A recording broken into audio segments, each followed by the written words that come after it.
वंदे मातरम दोस्तों, कॉम्प नॉलेज में आप सभी का स्वागत है। आज अपन ने जो मेमोरी यूनिट्स मेमोरी देख रहे थे, तो प्राइमरी मेमोरी, सेकेंडरी मेमोरी, उसके अलावा भी कुछ मेमोरी यूनिट्स होती हैं। तो उसमें कौन कौन सी होती है वो देखेंगे। तो सबसे पहले आता है कैश मेमोरी।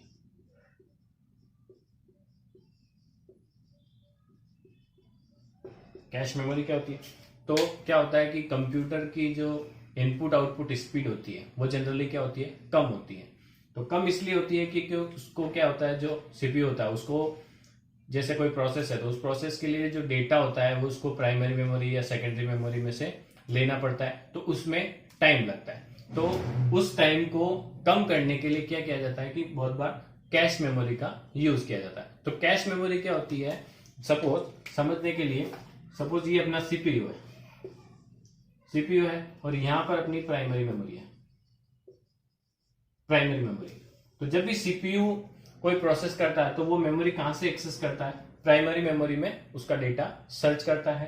तो इसमें टाइम लगेगा, तो इस टाइम को घटाने के लिए क्या किया कि एक कैश मेमोरी इनके बीच में और लगा दी। कैश मेमोरी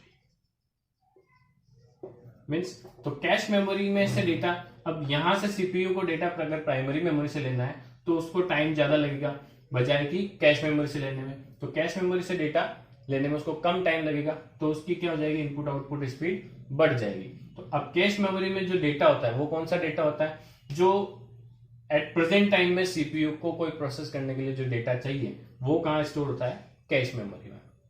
तो ये क्या होती है, कैश मेमोरी। अब देखते हैं नेक्स्ट, एक और आता है रजिस्टर। रजिस्टर्स का यूज भी क्या होता है, जो इनपुट आउटपुट स्पीड है बढ़ाने के लिए ही किया जाता है। अब कैश मेमोरी है, वैसे ही रजिस्टर्स भी होते हैं। तो रजिस्टर क्या होता है, कैश मेमोरी से भी पहले क्या होता है, रजिस्टर होता है।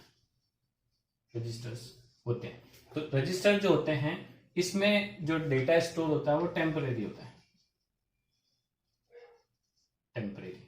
टेम्परेरी डेटा स्टोर होता है, जब तक प्रोसेस चल रही है तब तक उसमें डेटा रहता है। तो टेम्परेरी उसमें डेटा स्टोर होता है, अपन बोलते हैं बफर होता है, तो उसमें टेम्परेरीली डेटा स्टोर्स होता है। अब ये रजिस्टर्स भी अलग अलग टाइप के रजिस्टर्स होते हैं, तो हर रजिस्टर्स में क्या होता है, अलग अलग डेटा स्टोर होता है। तो वो देखते हैं रजिस्टर्स के टाइप।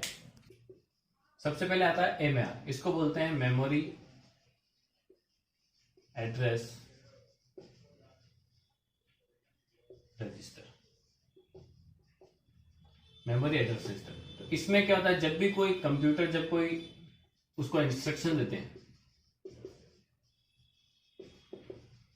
इंस्ट्रक्शन होता है, तो उस इंस्ट्रक्शन को रीड जब किया जाता है, तो उसका एड्रेस जो होता है, एड्रेस वो कहां स्टोर होता है, एमएआर यानी कि मेमोरी एड्रेस रजिस्टर में। दूसरा कौन सा होता है, buffered register. Memory buffer register में क्या होता है कि जब भी कोई डेटा या इंस्ट्रक्शन मेमोरी में स्टोर होता है, तो उसको रीड करने से पहले ये कहां स्टोर होता है, इसमें स्टोर करने से पहले ये यहां होता है। यानी कि मेमोरी बफर रजिस्टर में पहले स्टोर होता है, उसके बाद में ये मेमोरी में स्टोर होता है। ठीक है, अब तीसरा कौन सा है देखते हैं। तीसरा होता है प्रोग्राम काउंटर रजिस्टर। ठीक है, तो ये प्रोग्राम काउंटर रजिस्टर है। तो जैसे कोई सीपीयू में प्रोसेस चल रही है, तो उस प्रोसेस के बाद में नेक्स्ट प्रोसेस कौन सी आने वाली है वो कहां स्टोर होती है, प्रोग्राम काउंटर रजिस्टर में। फिर चौथा एआर, इसको बोलते हैं एक्यूमुलेटर रजिस्टर। एक्यूमुलेटर रजिस्टर में क्या होता है कि जो, जैसे सपोज कोई इंस्ट्रक्शन या फिर कोई प्रोसेस आई है, तो उसका स्टार्टिंग डेटा और लास्ट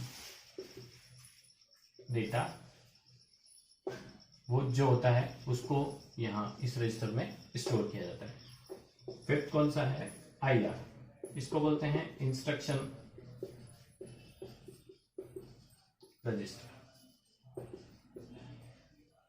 तो इसमें क्या होता है, वर्तमान में जो भी प्रोग्राम चल रहा है उस प्रोग्राम के इंस्ट्रक्शन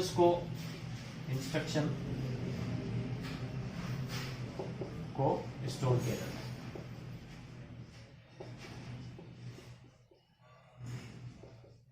ठीक है, जो प्रेजेंट में जो प्रोसेस चल रही है उसके इंस्ट्रक्शंस कहाँ स्टोर होते हैं, इंस्ट्रक्शन रजिस्टर में। 6 आता है आईओ रजिस्टर। आईओ रजिस्टर मतलब इसका मतलब होता है इनपुट और आउटपुट। तो इस रजिस्टर में जो इनपुट इंस्ट्रक्शन होते हैं और आउटपुट जो इंस्ट्रक्शंस होते हैं या आउटपुट रिजल्ट जो होता है उनको स्टोर किया जाता है। ठीक है, तो ये क्या थे, रजिस्टर और रजिस्टर्स के टाइप। अब एक और बचता है इसमें वर्चुअल स्टोरेज। वर्चुअल स्टोरेज का यूज कब किया जाता है, जब अपने पास जो कंप्यूटर की मेमोरी है, कंप्यूटर मेमोरी कम होती है, कम हो जाती है, किसी जैसे कोई बड़ी प्रोसेस है उसके लिए कंप्यूटर की मेमोरी कम पड़ जाती है, तो उसके लिए क्या यूज किया जाता है, फिर वर्चुअल स्टोरेज। तो जो बड़ी बड़ी प्रोसेस है उसके लिए वर्चुअल स्टोरेज का यूज किया जाता है। तो ये सारी थी अपनी अदर जो मेमोरी यूनिट्स है